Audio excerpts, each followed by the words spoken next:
Week's main news. Karabakh Freedom Organization conducts protest. Group of journalists detained while they were filming in front of the presidential administration building. City of Souls. The graves of former journalists who impacted the development of the national press were visited. Person who raped 13-year-old girl gets away with impunity. Sabirabad resident attained a meeting at presidential administration.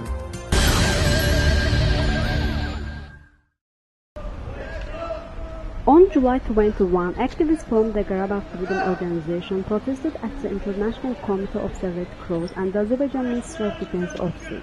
They asked for the International Committee of the Red Cross to take concrete measures towards finding the body of the fallen soldier Mubarez Ibrahimov. On the night of June 18 or 19, Ibrahimov died in a border conflict between the Armenian and Azerbaijan armies.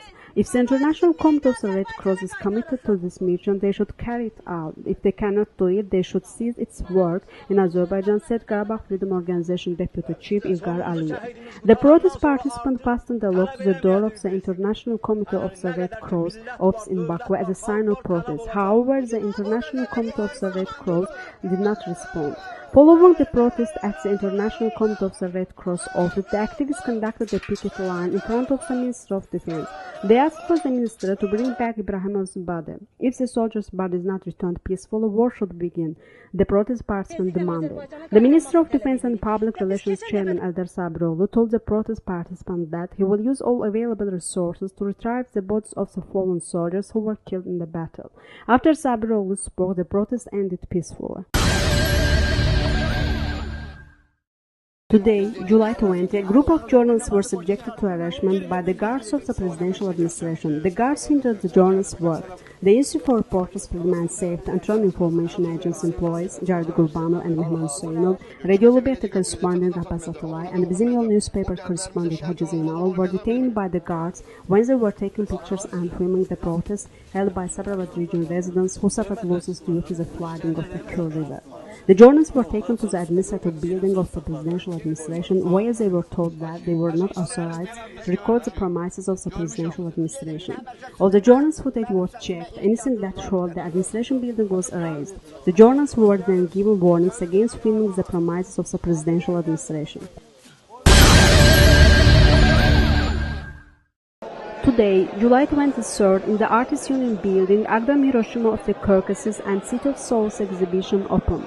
60 photographs that represented the Agdam Regional Center before and after the war are on display. The exhibit will be open until July 30. According to exhibition coordinator and Inam Center supervisor Wahid Kazi, the exhibition's opening day was not determined by chance. July 23rd is an anniversary of the day Armenian Armed Forces occupied Agdam. Council of State support to NGOs financed the exhibition. The exhibition showed the negative effect the Karabakh conflict had on the development in Azerbaijan. The photographs are a silent look into the ancient lands of Azerbaijan that Armenians occupied. All the cultural and architectural monuments, museums, mosques, and Armenian churches were destroyed, said Wahid Kazi. Diplomatic representatives from foreign countries and heads of governmental and public organizations viewed the exhibit. The 8-minute film, Hiroshima of the Caucasus, is also being shown in Azeri, English, and Russian at the exhibition.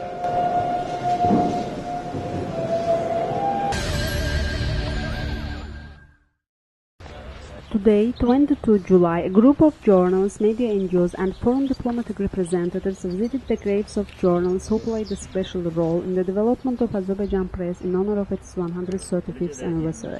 The group visited the founder of Azerbaijan press, Hasan Bey Zardab's grave at Fakhri Khiyaban 1.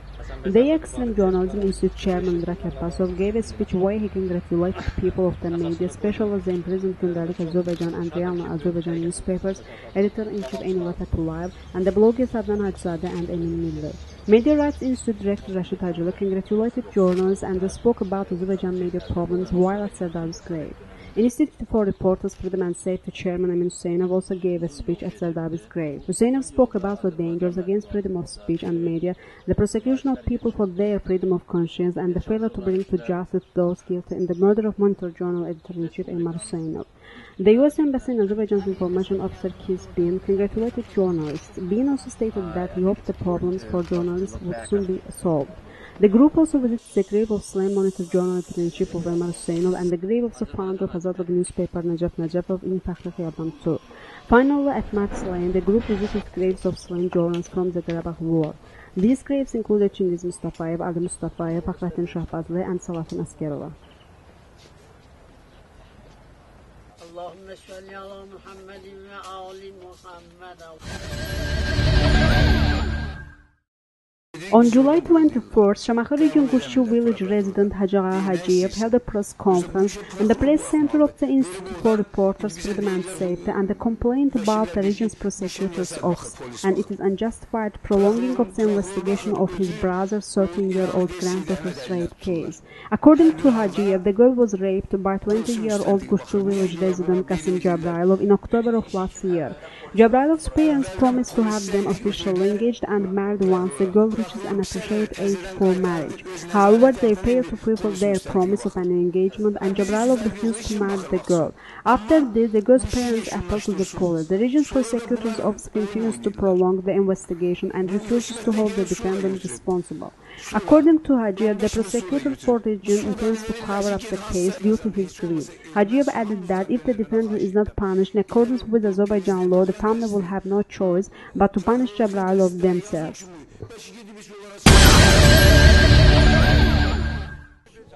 On July 20th, a group of Sabirabad residents were successful in obtaining a meeting at the presidential administration despite the resistance of police and employees of the security service.